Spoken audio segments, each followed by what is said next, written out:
जब से वह मायके आई थी तब से उसका रूटीन बिल्कुल बदल गया था।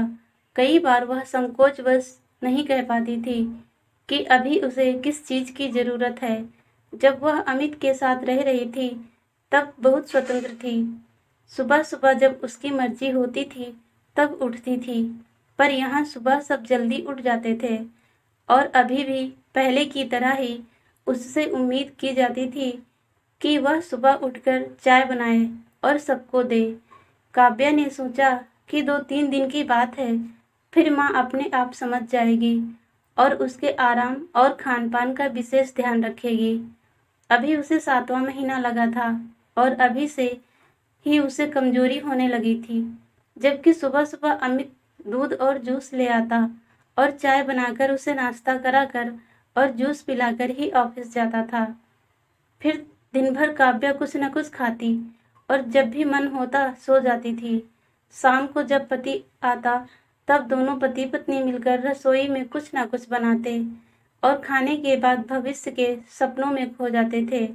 गर्भावस्था में काव्या का वजन तो बढ़ ही गया था, हाथ पैरों में भी सूजन हो गई थी और उसे कुछ सांस लेने में भी तकलीफ होने लगी थी। इन सब चीज़ों से घबराकर और उधर मायके वालों के आग्रह की वजह से काव्या मायके आ गई थी।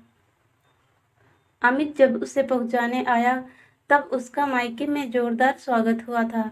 काव्या यह देखकर बहुत खुश हुई कि किसी एक समय में उसके पिताजी अमित से उतना बात नहीं करते थे, लेकिन आज बहुत ही प्यार से पेश आ रहे थे। दरअसल काव्या और अमित का लव मैरिज था और घर वाले बहुत मुश्किल से ही माने थे। अमित का घर वालों से घुलते मिलते देखकर और माँ पिताजी को उसका स्वागत करते हुए देखकर काव्या यही सोच रही थी कि वाकई मुंह से सूद ज्यादा प्यारा होता है। अमित जब जाने लगा तब काव्या भावुक हो गई। अभी शादी को 1.5 साल ही तो हुए थे, दोनों कितने प्यार से रह रहे थे। बच्चे के आगमन से उनका प्यार और बढ़ गया था। यहाँ कहने को तो यह उसका मायका था, लेकिन यहाँ उसे ससुराल जैसा व्यवहार लग रहा था। यहाँ माँ उसे बहुत सारा काम करने को कहती थी और शाम को टहलने के लिए जाती। कुल मिलाकर काव्या जल्दी थक जाती थी। आज काव्या ने सोचा कि आज अगर फिर से माँ ने उसे सुबह का नाश्ता बनाने को कह दिया तो कह देगी कि उसे देर तक खड़ा होना मना है और जिस तरह से उसकी देखभाल होनी चाहिए उस तरह से नहीं हो रही है। सुबह सुबह सरिता जी उठकर आई और काव्या के सिर पर चुम्बन देकर बोली, चलो बेटा फटाफट उठो और चाय नाश्ता बनाओ और हम सब मिलकर आज पिक्चर देखने जाएंगे। काव्या को लगा यही सही समय है जब उसे अपनी बात कहनी चाहिए। माँ, आप मुझे इतना काम क्यों करने को कहती हो? इससे मेरे बच्चे को नुकसान होगा। माँ मुस्कुराते हुए बोली, नहीं मेरी बेटी, ऐसे समय में हमेशा सोते नहीं रहना चाहिए। हमेशा आराम करना भी हानिकारक है। कुछ न कुछ काम करते रहने से फुर्ती बनी रहती है और बच्चे की ग्रोथ भी सही होती है। अच्छा ऐसा है, मुझे लग रहा था कि आप मुझसे इतना काम क्यों करा रही हो। कहते हुए काव्या अपनी माँ के गले लग गई।